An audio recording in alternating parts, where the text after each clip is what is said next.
Selamat malam Ibu Bapak Saudara-saudara yang terkasih di dalam Kristus.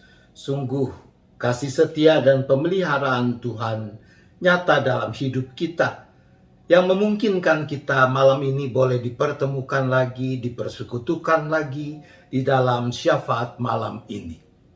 The Great Secret, rahasia besar. Demikian judul cerita yang mengawali refleksi kita malam hari ini. Ada seorang pria mendatangi guru bijak. Katanya, "Guru, saya sudah bosan hidup. Saya benar-benar jenuh. Rumah tangga saya berantakan, bisnis saya kacau. Sepertinya apapun yang saya lakukan selalu gagal. Saya ingin mati." Sang guru bijak tersenyum. "Oh, kamu sakit." "Tidak, guru, saya tidak sakit, saya sehat. Hanya saya sudah bosan hidup. Itu sebabnya saya ingin mati," ujar pria itu. Seakan tidak mendengar apa yang dikatakan orang itu, sang guru bijak melanjutkan, "Kamu sakit. Penyakitmu itu namanya alergi hidup. Penyakitmu bisa disembuhkan asal kamu benar-benar bertekad ingin sembuh dan bersedia mengikuti petunjukku." "Tidak, guru, tidak. Saya sudah betul-betul jenuh. Saya sudah capai hidup. Saya tidak ingin hidup lebih lama lagi." Pria itu menolak tawaran sang guru bijak. "Jadi kamu tidak ingin sembuh? Kamu betul-betul ingin mati?" tanya sang guru. "Ya, saya yakin itulah yang saya inginkan, mati," jawab pria itu. "Baiklah." Lalu sang guru beranjak masuk ke dalam kamarnya dan keluar menggenggam sebuah botol. "Bawalah botol racun ini. Nanti petang pukul 6 kamu minum separuh isi botol ini. Dan separuh sisanya kamu minum jam 6 petang hari berikutnya. Maka besok malam pukul 8 kamu pasti mati dengan tenang." "Tapi," lanjut sang guru bijak, "setelah kamu meminum setengah yang pertama, kamu harus berbuat baik kepada semua orang yang kamu temui. Kamu tidak boleh marah-marah, kamu harus ramah pada mereka. Kalau kamu gagal memenuhi syarat itu, maka racun tidak dapat bekerja dengan baik dan kamu tidak bisa mati dengan tenang." Kini giliran lelaki itu, pria itu kebingungan. Semua orang bijak lain yang ia datangi selalu berupaya untuk membangkitkan semangat hidupnya. Namun guru bijak yang satu ini aneh. Alih-alih memberikan semangat hidup, melarangnya bunuh diri, malah memberikan racun. Tapi karena ia sudah betul-betul bosan hidup, maka ia mengambil botol racun itu dan menyanggupi melakukan syarat yang diberikan. Hari sudah menjelang petang ketika ia tiba di rumah. Setelah mandi dan ganti pakaian, tak lama kemudian jam dinding berdentang, tanda waktu pukul 6 petang. Pria ini segera mengambil botol racun yang diberikan sang guru bijak dan meminum separuh isi botol itu. Lalu ia merasa ketenangan yang belum pernah ia rasakan sebelumnya. Tinggal 1 malam dan 1 hari lagi ia akan mati. Berarti ia akan terbebas dari segala masalah. Pria ini ingat bahwa sudah lama sekali ia tidak mengajak istri dan kedua anak mereka makan malam bersama di restoran. Ini adalah malam terakhir hidupnya. Ia ingin meninggalkan kenangan manis bagi keluarganya. Maka ia mengajak istri dan kedua anak mereka untuk pergi makan malam di sebuah restoran yang terkenal enak masakannya, Hause. Sepanjang malam, sepanjang jalan, sambil menyetir, ia sangat ramah terhadap istri dan anak-anak mereka. Ia mengajak ngobrol, menanyakan keadaan di rumah dan sekolah anak-anak itu. Bersendak gurau dengan mereka, sesuatu yang sudah lama sekali tidak terjadi. Di restoran, hal yang sama terulang. Bahkan pria ini sangat ramah kepada para pelayan dan memberikan tip yang besar ketika mereka meninggalkan restoran itu. Mereka pulang dengan gembira. Suasana yang sangat harmonis dan penuh kebahagiaan. Setelah di rumah, sebelum masuk kamar tidur masing-masing, pria ini memeluk dan mencium anak-anak mereka. Di tempat tidur, ia memeluk istrinya, mengecupnya dan berbisik, "Istriku sayang, aku mencintaimu." Sekali lagi, karena malam itu adalah malam terakhir, ia ingin meninggalkan kenangan manis.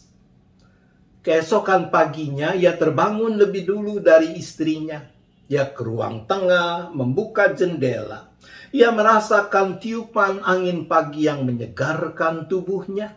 Dan itu mendorongnya untuk melakukan jalan pagi berkeliling kompleks perumahan. Sekitar setengah jam kemudian, ia tiba kembali di rumah.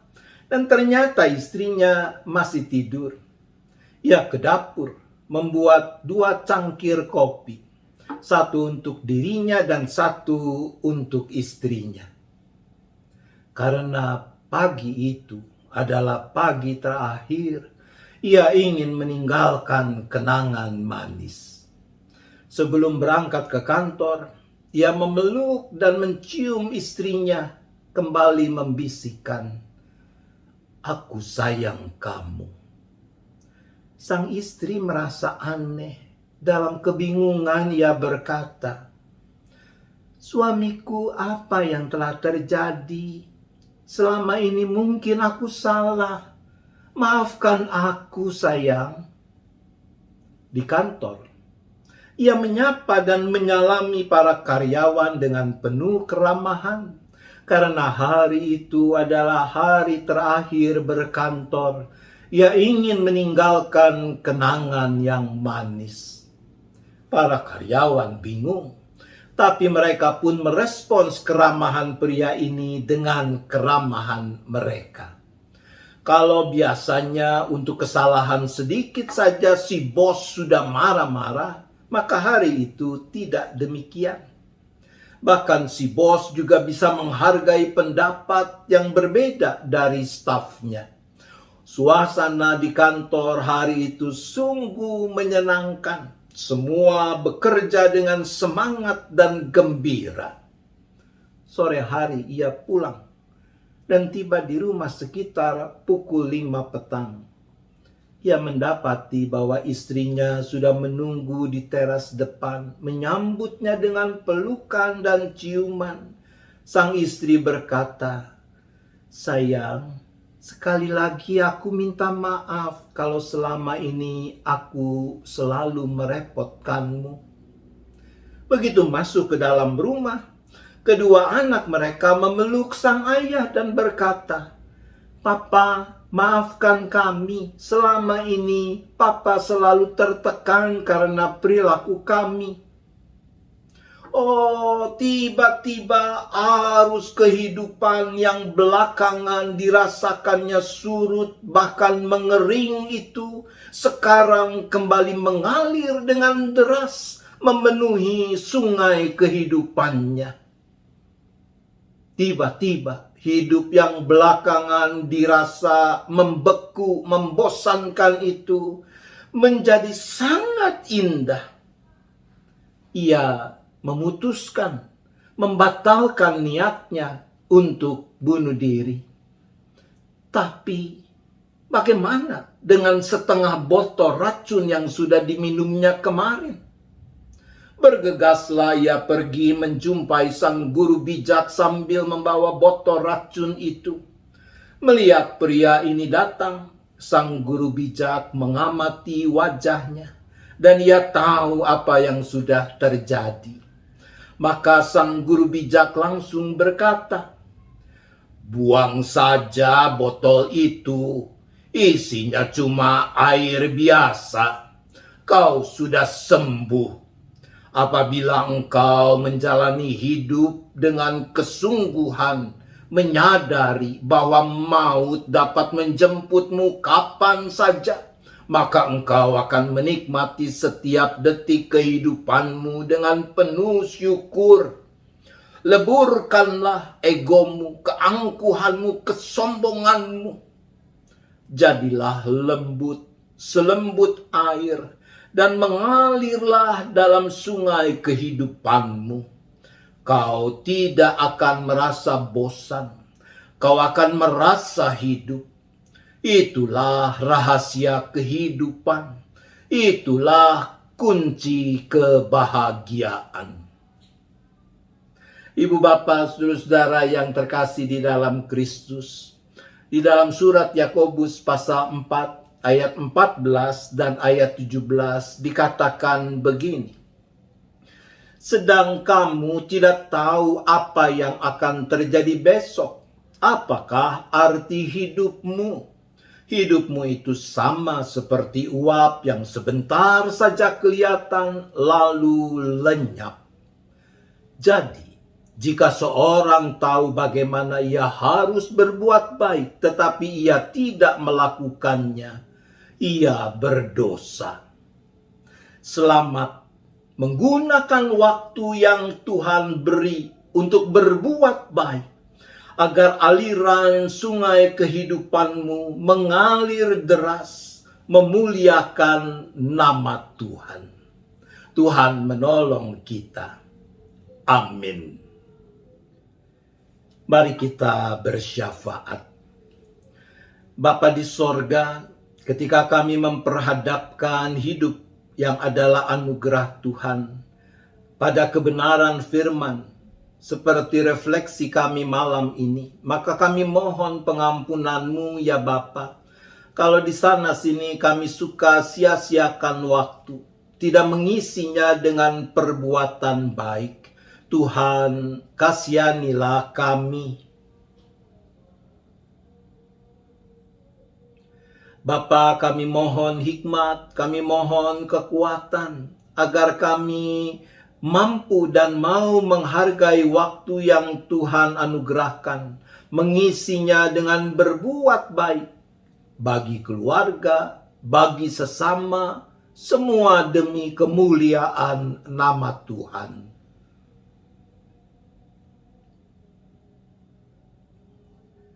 Bapa, kami terus juga memohon agar Bapalah yang memampukan gereja, persekutuan orang percaya, untuk sungguh-sungguh mempraktikkan kebaikan sebagaimana yang Tuhan kehendaki.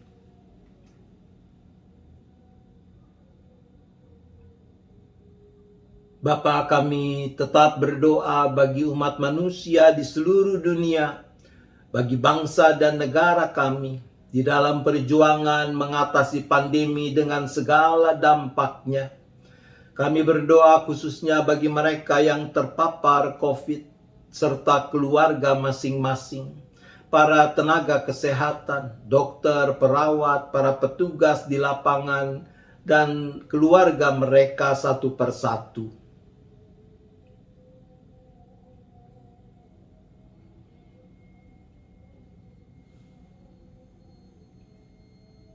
Ya Bapa, kami berdoa bagi kegiatan bulan keluarga, bagi proses pemilihan penatua yang sedang berlangsung, khususnya di GKI Gading Indah ini, agar semua boleh berjalan seturut kehendak Tuhan saja.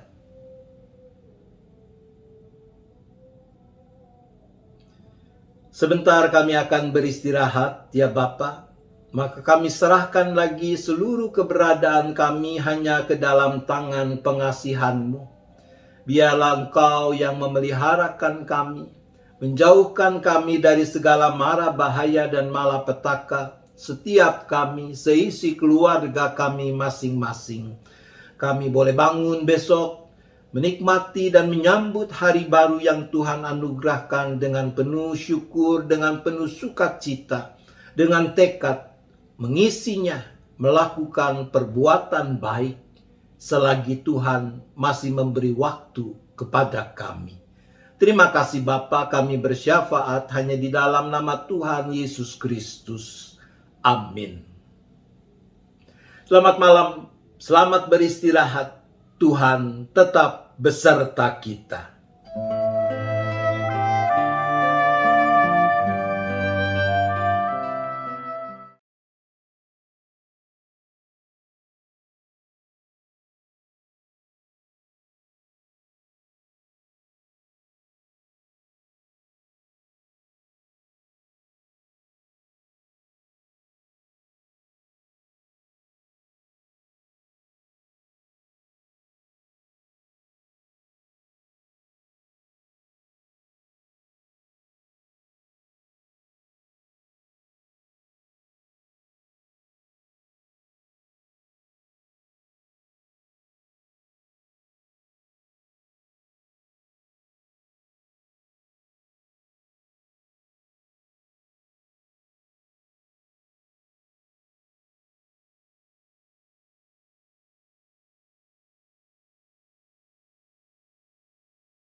Mari kita bersyafaat.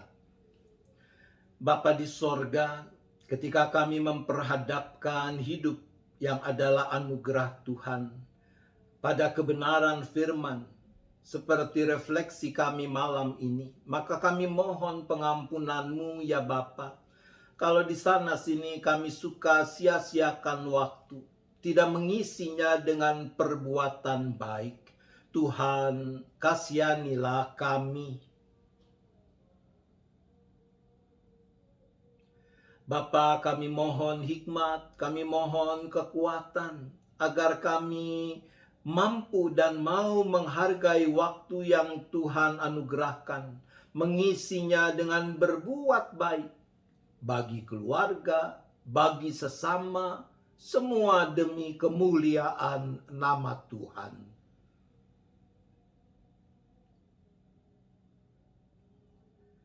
Bapa, kami terus juga memohon agar Bapa lah yang memampukan gereja, persekutuan orang percaya, untuk sungguh-sungguh mempraktikkan kebaikan sebagaimana yang Tuhan kehendaki.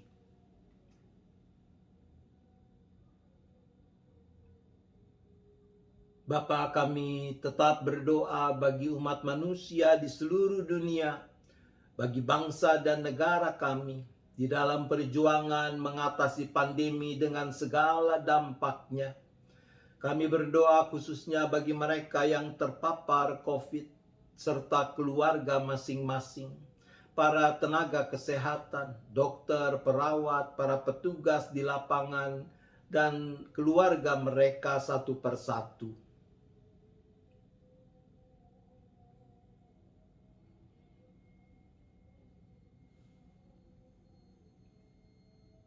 Ya Bapa, kami berdoa bagi kegiatan bulan keluarga, bagi proses pemilihan penatua yang sedang berlangsung, khususnya di GKI Gading Indah ini, agar semua boleh berjalan seturut kehendak Tuhan saja.